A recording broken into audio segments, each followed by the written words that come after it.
and gentlemen, come gather round, come gather round, come gather around. Today, we're primering. We've done some blasting, like on the cab right there. That thing's all blasted. We previously blasted everything on the bed. I'm going to primer that today. And shortly afterwards, we're going to get this frame primered as well after I finish blasting it. Check check here for a video on blasting the frame. And if you're feeling particularly saucy, check here, or whenever YouTube lets me put it in, for the video on blasting the cab. And I had some video bits of blasting parts of the bed, but never got around to doing nothing with them. So, here we go. Let's get her done. My main goal for this year was to have my whole truck primed by the end of the summer, and I just made it at the very end. Here is a little earlier on in the summer where I'm priming the bed sides and the fenders and the braces underneath and the steps and the step brackets and all the other stuff that goes into making this fender and bed go together. I will be doing color. My goal actually is paint next summer. So 2022 is the goal for paint. But here we are with a primer, which is pretty good. Sandblasting or abrasive blasting, I used crushed glass, gives you a nice toothy kind of bite in the metal that the paint can stick into. So it's usually in your best interest to blast whatever it is you want to refinish. Get rid of all the rust, and then the first thing you put down is an epoxy primer. There is some debate between an etch primer versus an epoxy primer, and while etch primers were the thing like 20 or 30 years ago, currently it seems epoxy primers are the way to go. This I'm using right now is an epoxy primer. I think it's put together by ProForm. It's mixed 1-to-1 with its own activator. It costs approximately $250 Canadian for a gallon of primer and a gallon of activator. And I put it on relatively thick, I guess. 2 coats, although I may not show you both coats because you'd just be seeing black being sprayed on top of black. But we're getting her done and making it look all pretty. Then I let it sit, and this doesn't have, it's not a diisocyanate, so it's probably not as toxic to breathe. You should be protecting your lungs. This stuff is not good for you. Reminding me of stories I told my students. I often tell my students, and this is the truth, straight up, I've never been drunk, I've never smoked anything, and I've never done any drugs at all. However, I really like solvents and paint thinners and epoxy primer. I'm really starting to like the smell of that. That's kind of fun too. Not that you want to be huffing it. This stuff does give you a headache if you don't have proper ventilation. So you want some proper ventilation. Notice I'm spraying outside. You don't get as ventilated as that. I mean, that's pretty venting happening right there. You can even see a breeze blowing, and you'd be smart to be upwind of that. At any rate, we sprayed the whole thing. I neglected to get recording of spraying the top of the hood, but I'll throw a picture in here somewhere that shows you what it looks like, I guess. This is one of the old original 60 to 61 only nostril Bugley front end hoods. I did previous repairs, checked the video above on fixing the hood and repairing all the rust in that. You can also see the little notches cut out of the flange so that the hood can close over top of the wheel arches. I should squeeze a video up there showing you where you can go to watch where we modified the whole thing to sit nice and low. One of the things I want to do with the cavities inside the hood and the cab and other parts of the truck is spray inside, because as I've mentioned in a bunch of these videos, I believe these trucks were assembled naked and bare and then sprayed whatever was still exposed once it was assembled. So if I can get inside things, that should work pretty good. I found a couple companies that sell a fancy sort of,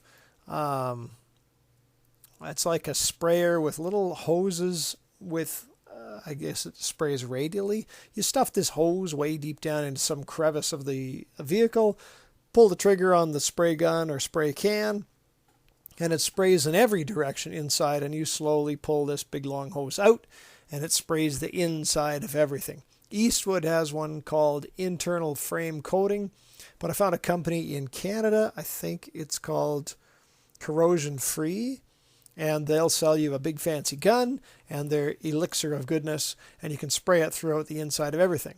Some other guys use like a wax spray coating to go inside. There's lots of elixirs and mystery mixes and everything. So I'm going to try my hand at that in a bit, not quite yet.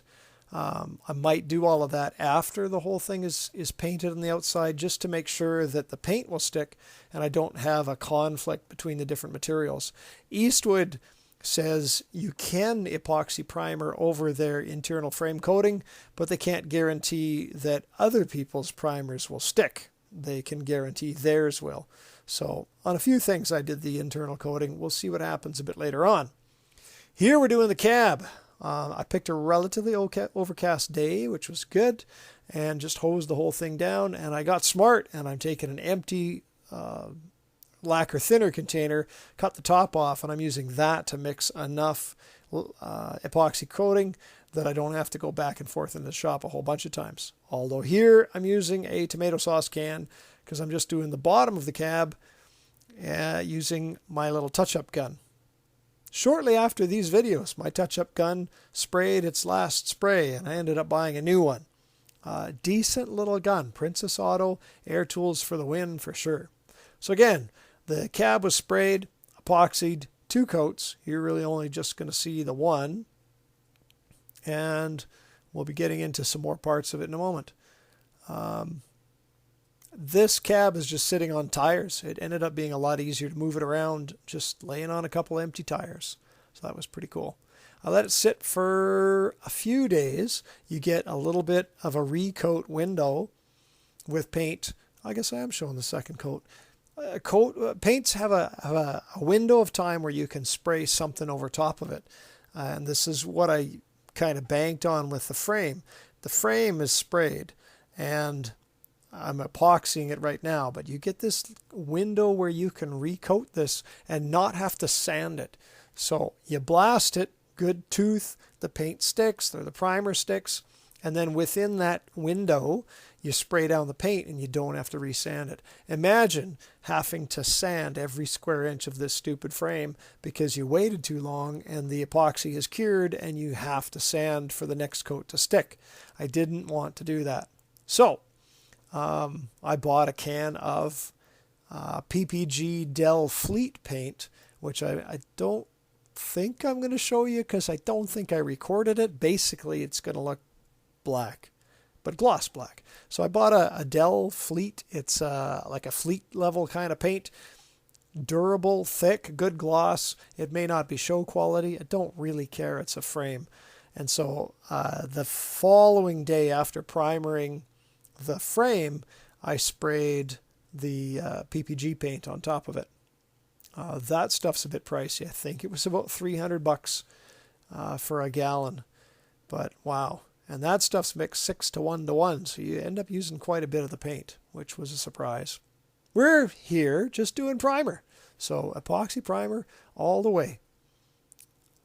And then back to the bottom, because I'm still on that spray window, and I'm using a 2K seam sealer. 2K means it's like a 2-part, and you can see this caulking gun, it's got 2 barrels to it. One is the caulking material, and the other one is like the activator or hardener, like epoxy in a way. And so I'm grouping this all over the place. The actual gun from the supplier, this is SEM or SEM seam sealer. I got it in beige because it was the cheapest. And then the gun I picked up from Amazon, I think it's like $35. Once it was seam sealed, then I sprayed the bottom of the cab in, not SEM, Raptor. Raptor comes in these black cans with another bottle of hardener. You pour the measured amount of hardener into the can, you shake it, and then you discover that their bottle doesn't fit your undercoating gun. You can buy a gun. Currently they're on sale. I'm probably going to pick one up. But this was just an undercoating gun I bought years ago, and thankfully still had an empty can that I could pour the stuff into and shoot the Raptor bed liner. I've never sprayed bed liner before, so I'm not really sure what to expect. I got the texture I'm looking for, but I don't know if I should have done more coats or just the one coat. I don't know. However, I sprayed it, so it's probably going to be fine. It's probably durable enough. Raptor is a urethane coating, so it should be pretty durable. I may still spray a rubber undercoating over top of this. I haven't fully decided yet. I do have a gallon of it. In this video, you'll see I'm wearing earmuffs because I found the sound coming out of this is just a little bit uncomfortably noisy. I tend to wear earplugs all the time in the shop just to protect my hearing. And you should too, because ain't nothing worth going deaf over, except maybe Led Zeppelin. Except they don't play anymore. So, spraying this all down. And to you guys who leave comments going, you move too fast, and slow down so I can see what you're doing. I slowed this down. Instead of 60 times faster, it's only 5 times faster, which is actually pretty good, because if I watch videos of me working live time, I look like I'm 78 years old. I move slow. Holy smokes. So, age catches up with you. You can see all the repairs, the caulking or seam sealers going around the little rectangular or square pads. Those are for seat belts. I don't believe the seat belts were standard. I want to say factory. I don't think they were standard in 1961. This truck had seat belts put into them, but I scoffed a bunch of seat belts from a Honda Civic, so they're at least comfortable. I did put sealer over the weld seam joining the floors, just for a little extra. And this is a high hump center because it was a 4-speed. 4 in the floor, got a granny low. I likely will never remove that panel, but I didn't seam seal it just because I figured that would probably be wise. And it looks pretty decent. I'm pretty pleased with the finish. Again, not sure if I should have done a second coat or not. But then again, how many gravel roads do you drive on these days? I mean, really, most of the useful world is paved. I did debate whether I should have sprayed the firewall in the engine bay color that I want first and then put down the Raptor, but I decided most of this Raptor stuff isn't going to be visible. So if I get some firewall color oversprayed onto the Raptor and that's all hidden under the fenders, you ain't going to see it. And if you do look under the fender to see the Raptor, you're just going to see dirt because I'm not going to clean this truck on a regular basis. So I'm sure it will be fine. Kind of a fun gun though. This is my first time ever using an undercoating gun.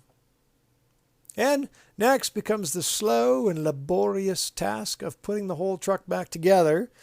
And instead of spraying it like the show car quality guides do, I'm going to put the cab on the frame with the engine and transmission back in it. Probably have the doghouse on it. And I may spray the bed separately, but I think I'm going to spray the door jambs and everything, and then spray the whole truck with the hood on and the fenders on and the doors on, just so I don't chip the paint trying to put it all together. Some folks have it completely disassembled, and some people don't. It all works pretty good. Let's have a look, shall we? Yes. A friend once told me that Rock Guard was made by lazy body men for lazy body men. And as I do more and more body work, I'm liking this textured finish. I think it's the way to go. I think I'll do the whole truck in this. Just kidding. That's about it for now. We'll start putting her back together, and then we'll do some dent repair and make the body work perfect between now and next summer. That's 10 months to get her ready for paint. Shouldn't be a problem. As always, thanks for watching. We'll see you later.